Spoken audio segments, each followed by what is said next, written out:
జై జగన్నాథ్. ఇదే నా ఫస్ట్ వీడియో. ఇప్పుడైతే మేము గండత్తి రథయాత్రకి వెళ్తున్నాం. ఈ రోజు అయితే క్లైమేట్ చాలా బాగుంది. ప్రతి సంవత్సరం పున్నమి రోజు వర్షం పడుతుంది, కానీ ఈ సంవత్సరం వర్షం లేదు, అలాగని ఎండ లేదు. అసలు చాలా బాగుంది. పిల్లలతోనే వెళ్తున్నాం, చాలా హ్యాపీగా ఉంది. ఎందుకంటే ప్రతి సంవత్సరం వర్షం పడుతుంది, పిల్లలు తీసుకెళ్ళడానికి కూడా అవ్వదు.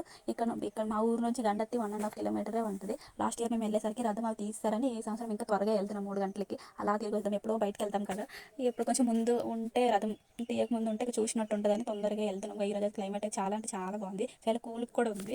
చెట్లు పొట్లు వావ్ ఎంత బాగుందో. రోడ్లు కూడా ప్రశాంతంగా ఉంటాయి. బయటకు వస్తే ఎక్కడైనా పీస్ఫుల్ టైం ఉంటుంది. ఇంకా ఫైనల్లీ అయితే వచ్చేసాం గండత్తి. ఇదే రథము. దీనిపైకి ఇప్పుడు దేవుళ్ళు తీసుకొచ్చి పెట్టి రథం తీస్తారు. దానికి జాతర అవుతుంది. ఇక్కడ చుట్టుపక్కల అన్ని బొమ్మలు పెట్టి శనగలు స్వీట్స్ అన్ని పెడతారు.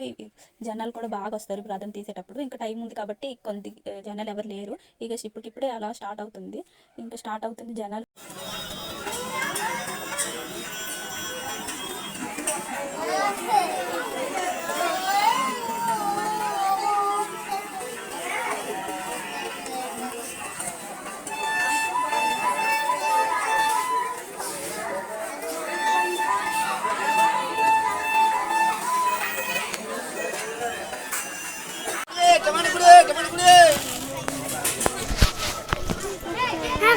మమ్మీ నాకు చిన్న ఫోన్ కావాలి. ఎక్కడ ఉంది ఫోన్? అది ట్రాక్ చిన్నదే. ఇంకా స్వీట్ దగ్గరికి వచ్చేసినాము. అన్ని రకాల స్వీట్స్ ఉంటాయి ఇక్కడ. శనగలతో పాటు స్వీట్స్ కూడా తీసుకెళ్తారు ఇంటికి. దేవుడికి శనగలతో పాటు ఇవి కూడా నైవేద్యం పెట్టి అందరికి పంచితే మంచిదని నమ్ముతారు అనమాట. ఇప్పుడు రథం వెళ్ళినప్పుడు శనగలు తీసుకెళ్ళి రథం పైకి ఇసేస్తారు అనమాట, అక్షంతల్లాగా. ఇదొక పద్ధతి అనమాట ఇక్కడ. ఇంకా తీసుకున్న మరి నాకు ఎటు చూసిన రెడ్ కలర్ స్వీట్ పైన నా కళ్ళంతా వెళ్తున్నాయి, కానీ అది జెల్లీ స్వీట్ కదా, హల్వా. అది రవ్వతో చేసిన హల్వా అనమాట. పక్కనుంది కూడా స్వీట్ అనుకుంటారు, కోవా కాదు అది. అది కూడా హల్వానే, హల్వాతో చేసి అలా పెట్టారనమాట. ఇప్పుడు ఎట్టి చూసిన స్వీట్స్ శనగలు అవే కనిపిస్తున్నాయి. ఇంకా తీసుకొని ఇక రథయాత్ర స్టార్ట్.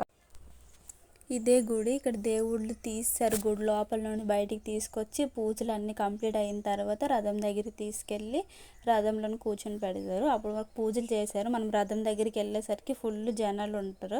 అక్కడ మనం కొబ్బరికాయ కొట్టడానికి కూడా అవ్వదు పిల్లలతో. అందుకే మేము గుడికి వచ్చి దర్శనం చేసుకున్నాము దేవుడిని.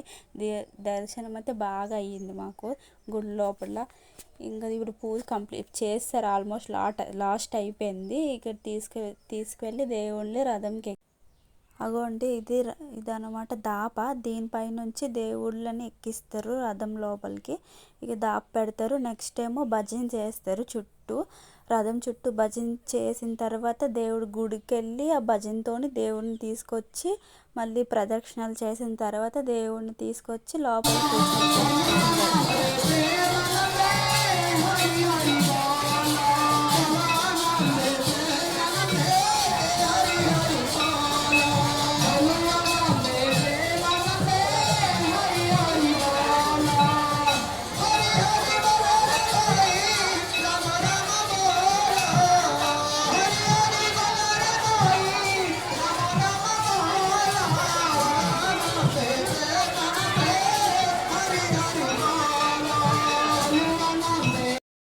రథం పైకి దేవుళ్ళని ఎక్కించేసారు. ఇప్పుడేమో కొన్ని పూజలు అన్నీ కంప్లీట్ చేసిన తర్వాత ఇప్పుడు రథం తీస్తారు. రాజవంశస్థులు ఎవరైతే ఉన్నారో వాళ్ళతో తుడిపిస్తారు. ఇక్కడ తుడుస్తున్నారు చూడండి. వెనకాల నుంచి తుడిసిన తర్వాత కంప్లీట్ అయిన తర్వాత రథం తీస్తారు. వెళ్తుంది ఫుల్ క్లౌడ్ ఉంది. ఒకటి అడుగు పెట్టడానికి కూడా మాకు ఖాళీ లేదు. అంటే